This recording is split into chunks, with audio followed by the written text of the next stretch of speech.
acutely aware of two things. One is this is an event about data for good, and it might not be immediately obvious how this relates, but I promise you it will be.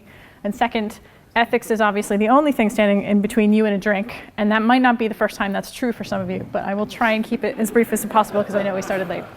So, am I standing in the way of things? Yes, I am. All right, so I'm going to talk about two things, possibly one thing, depending on time. One of them is a couple of theoretical frameworks that I've developed with the Leading Edge Forum where I work, talking about what digital ethics is, and specifically really focusing on AI ethics and why it's important for most businesses, all businesses I would argue. And then we're also going to talk a little bit about an event that I ran. We do these things called study tours, which is like a conference except backwards because you go visit all the places instead of having just one place, going to one place and having everybody talk. And I would say the advantage of that is you get really to look around and understand what the context that people are working in is. And that can be really illuminating, especially if you're visiting, for example, a lab or something like that where you get to really interact with the technology. Really we'll focus on the theoretical part and then also a couple of the practical things that we learned from the tour and how that changed our understanding of what we were talking about. And this is not working. Amazing. Right, I'm going to go stand over there. We can do it for you. Oh, that would be awesome. Thank you. OK, next slide, please. Thank you. OK, so why is this a thing? Why is this important? I made these slides like 3 months ago, and I typically update these. However, some of these are still in the headlines. Other things have been replaced by lots of new stuff. But in essence, nobody wants to be in the headlines like this, right? So you have a reputational value to your company of not wanting to show up badly in front of your customers. But it actually is deeper than that. It's not just about reputation. And really, the other piece is that it's important to focus on is that the reason that these things are happening is because all businesses are becoming increasingly data-driven. So when you think about what it means to become more digital, often what people mean by that essentially is you're using data more to make your products work. And you can then run into problems like these, which you do not want to do. Next slide, please. Try it. Yes, amazing, thank you. OK, so the other thing that's really important is you can't opt out. As a consumer, you can't opt out of those things. You can opt out to some degree, but there's no way that you can opt out of everything that's going on in the world, which is data-driven and automated, driven by AI, machine learning, all of that stuff. It is going to affect you, whether you're a data scientist, whether you're someone who's working in a business that is building data products, or whether you're just a consumer and have no idea what data science is. These things are going to be impacting you. So I think that means two things. One is there's a slight, I would say, onus on the consumer to become more savvy about what these things are doing.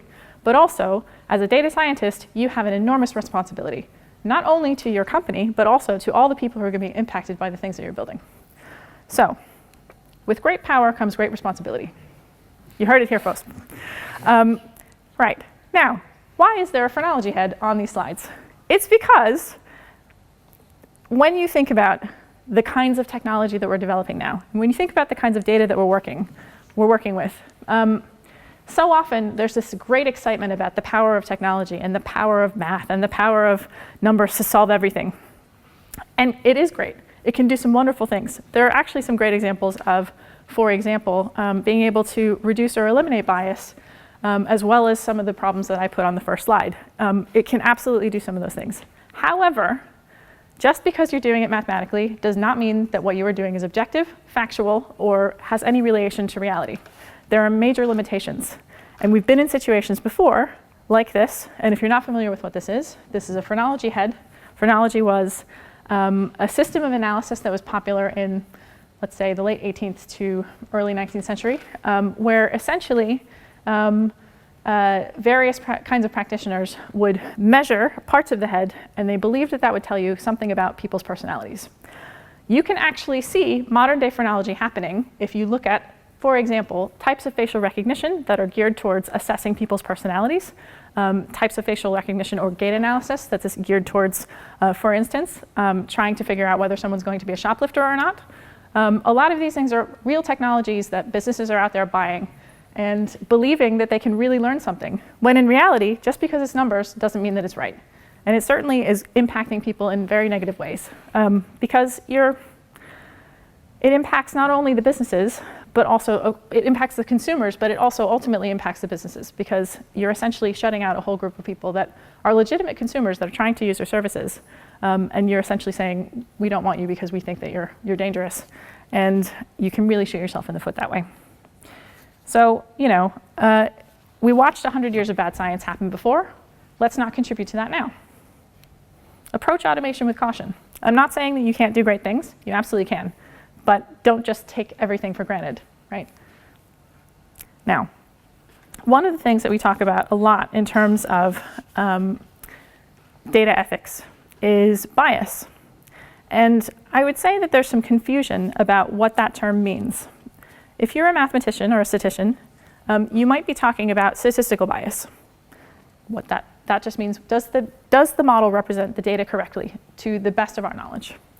But typically, when you're thinking about things from a kind of public awareness perspective, if I'm a journalist and you talk to me about bias, I might think that what you mean is societal bias, which essentially means, does the data represent the world correctly? But there's a greater concept at play here, which is about fairness. So just because we have models that reflect, for example, that certain groups of people are incarcerated more than others, for instance, does that mean that we're living in the kind of world that we want to live in? Are we building a fair world? Is that what we want to do? And this model actually was introduced to us by Professor Julian Stoyanovich at New York University Data Science Department. And that was a real kind of revelation, I think, for a lot of the people that were visiting the tour with us, to think about the fact that you can look at these words and they actually mean different things.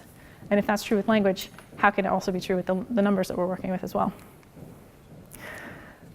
So when we think about what data ethics means, there are a range of different models emerging. And if you are the kind of person who is a super geek and reads about this stuff all the time, you might notice that there are endless frameworks that are coming out of various kinds of groups. So you have policymakers, you have nonprofits, you have universities, you have lots of different places that you can have just various kinds of design thinking groups that are excited about the idea of ethics.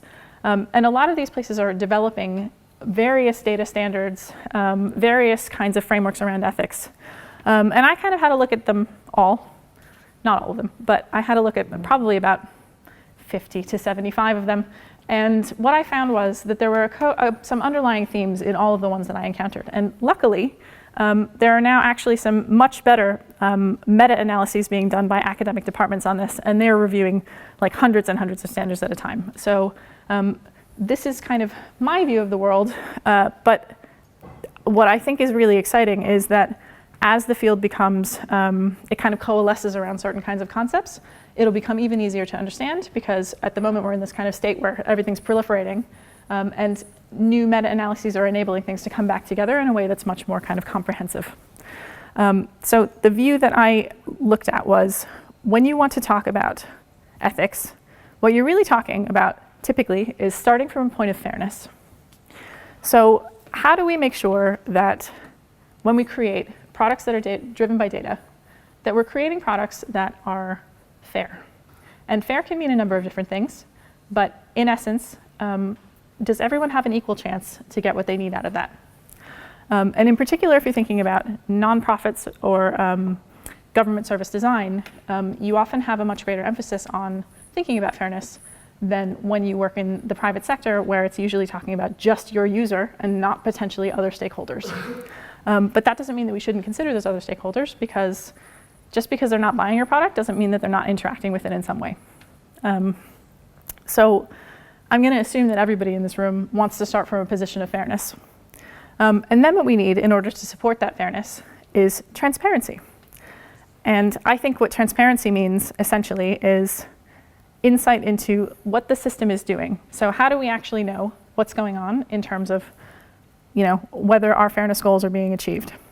And I think that I would distinguish between transparency and the next piece, which is explainability, by saying just because something is available in terms of its technical capabilities. So if I make a GDPR request to some, news website to give me my data on my usage, they can give me back a lovely JSON string, and I might not have no idea what to do with that, or how to process it, or how to understand what it means. Whereas if they give me some information about how I used their services in the last year, then I might understand that. So that's where you get into the difference between transparency and explainability. And you might also think about that in different kinds of service user contexts. So if I am thinking about, for example, medical visits, I really want my doctor to explain things to me. I don't just want the transparent data about what's going on with me. I also really want it to be explained in language that I understand. So for me, explainability is the thing that allows me to understand what's going on and whether that's fair. And it's only by having explainability and transparency that we can determine whether something is fair. And that's where the accountability piece comes in. And crucially, it's not just being able to see what's going on, but also having mechanisms for redressing when something is wrong. So for example, if I think that I've been unfairly given the wrong kind of credit score, and that's preventing me from accessing certain kinds of services, or even preventing me from getting hired, because often credit scores are used as a hiring kind of evaluation mechanism. You can debate the fairness of that or not, but it is a thing that people do. So, if I think that I've been unfairly treated, I need to have a way to systematically redress that balance and say, hey, I don't think that you've done this correctly. So accountability is something that allows people to achieve the fairness that we seek. Otherwise, what you have is a wonderful set of visions, a great set of mission statements, but you don't actually have any means for people to achieve the fairness that they want to achieve. So one of the things that we did on the study tour was I presented this lovely model. People were like, oh yeah, that's great, Caitlin, but what about evidence? How does that come into play? And in particular, this was someone who worked for the US government, where there actually is a law about having to create evidence-based policy. So you can't just say, in theory, I think something's going to work. You actually have to show that it's going to work or not work. And I said, well, the evidence obviously is the floor that the house stands on. And what that really means in this case, I would say, is you have to have the information to really demonstrate these things. So having the house of cards is very nice, but you actually have to have the data to back that up. So unlike the phrenology heads, you need real information that will allow you to determine what's going on in your system. Okay, we're going to speed through this. If you're really curious, I'll be around at the wine afterwards. What this is talking about, essentially, is that I think businesses often or organizations of all kinds get caught in a trap where they think they have to either have ethics that is extremely based on rules, regulations, policy, procedure, and just writing everything down and having a lot of rules, or they're like, let's just think about user needs and possible consequences and spend all this time thinking about what might happen, what if, and let's never have any rules about anything. So if you're a super ethicist and you like terminology, looking at classical ethics from a Western classical ethics perspective, you're looking at either a deontologist, who's someone who really loves rules. So you might think about Kant, for example, or you might think about teleology, which is much more kind of conjecture, potential, what might happen if this happened. Nietzsche being a classic example of that. So businesses, I think, get caught in this trap where they think they have to make a choice about those things, when in reality, there's a kind of natural thing that happens that as a business gets larger, as an organization gets larger, you have more understanding of the consequences of the actions that you're taking because you have more data, and you also have kind of greater structural ability. So that's not a kind of core ethics concept. It's more a concept just in general about the fact that when you're first starting out with something, you have no idea what's going to happen with that thing. You don't really know what's going to happen to your product. You don't know what's going to happen to your service. So you might think about this in a kind of minimum viable product way, right? Like when you're first starting out, you might do everything manually because you're just trying to find out what would happen if something worked the way that you think it will work. You don't build a whole kind of data infrastructure just for that first customer, right? You build something that works enough for one customer, and then 5 customers, and then 50 customers, et cetera, et cetera. Like you kind of scale it out slowly. You can actually do the same thing with ethics, which means, amazingly, that you don't have to abandon ethics at any point in the chain of growth for yourself, right? So you don't have to say, oh, we're just going to wait for the laws to develop. We don't have to worry about that. We're too small. We're too small to think about ethics. No, you don't have to do that because you actually have a ton of design thinking and futures thinking techniques that you can use to consider what might happen if we built this in this way. Let's make sure we really identify who our stakeholders are, not just our users, but the whole chain of stakeholders that interact with things, and what might be the impact if we were to make a change like this to actually, various groups of people. You can spend time doing the what ifs, and then as you get the information, you can move towards a much more structured approach, and you can actually see what's going on. Obviously, don't do anything illegal. You have to start from the law. But if the law isn't there because you're doing something so new that there's no laws about it, there's no clear kind of legal direction, there's no clear industry standard, there's no kind of best practice to follow, you still have tools at your disposal. And you can use those tools until it comes time to say, actually, we're going to write the best practice. We're going to be the ones who are leading the way. Or, okay, now we know that this is much more kind of close to a larger legal or industry best practice standard framework. Essentially, that's it. You have tools available to you all the time. Now, very quickly, I will run through the study tour. As I said, we went to a whole bunch of companies. Some of them were private sector, some of them were public sector. And also, I've been asked to do a special mention for DataKind, who potentially was going to talk today, but weren't able to be here. They are a volunteer group of data scientists who volunteer to help other charities make the most of their data. And obviously, like everyone who's presented and has said, please come see us and help us with what we're doing as a nonprofit, DataKind always welcomes volunteers. But one of the key things to talk about as well is that many of these companies, like ThoughtWorks, like Microsoft, like Cisco Systems, these private sector companies, they use either volunteering or internally social good projects to help build skills for people in a way that for them is low risk commercially. So if you're running a big data science team and you're like, actually, I really want to upskill a whole bunch of people on my team, one way that you can do that, which is very cheap for you apart from time, is by partnering with organizations like DataKind or like the other ones that presented earlier, to have a place to experiment and try skills in a way that commercially is very low risk for you. So it's great for them because they get data skills for free. It's great for you because you get to actually help your team advance and progress and grow. And that was one of the key findings for a lot of the people who were attending the tour, was that there are lots of different ways to help people grow as data scientists, and some of those can support different kinds of tech for good projects. Initially, when people came on this tour, they thought that ethics was only about risk management. And that's often because when you think about ethics, it sits with risk and compliance. It's very legalese, it's over there, it's not something that technologists need to do. Or it's your kind of designers and engineers who are like really keen but don't really know anything about the risk side. And what we were able to show through the study tour was that actually there are many areas that you can use an ethical approach to really build your business. So it isn't just about de-risking. It's also about identifying opportunities. It's not just about how can we avoid risk, how can we stop things from happening. It's also about what are the harms that are already happening that we could reduce by making a change.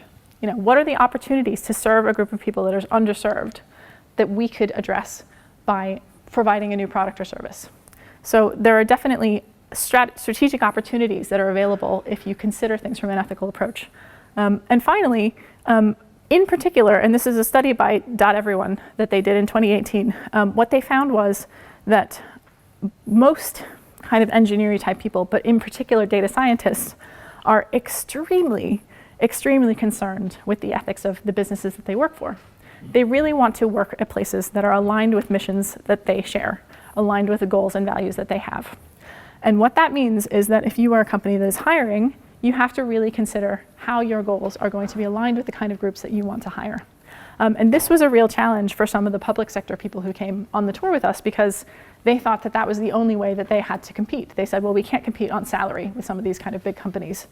We don't necessarily have the most exciting projects to work on, but definitely we're doing something that's mission oriented. And then they went into all these really big, exciting, flashy private sector companies and found that you could get those kinds of jobs there. And they were like, ugh, what are we going to do? How are we going to attract talent now? And they said, that was a huge challenge for us, but actually it's really great because we wouldn't have known about that challenge if we hadn't seen this. So we have to really reconsider how we attract the right talent to really make sure that these problems that we're working on, which are really big, important, serious problems, can get the attention that they deserve and that they need.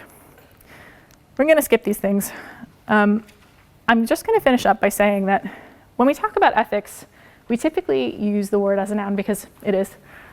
It's kind of a concept. It's a conversation about what the right thing to do is at a group level. But actually, I think that ethics isn't a noun. I think that it's a verb, because it's something that you can't do just once. You can't set it and forget it. You can't create a checklist and be done. You can't just create the strategy and then stick it in a drawer. Ethics is something that you have to be doing all the time, because you have to be thinking about, what are we really doing that's moving us towards the goals that we set in an ethical way? So you have to constantly be doing ethics. It's not something that you can only do once. Do it all the time. And that's it for me.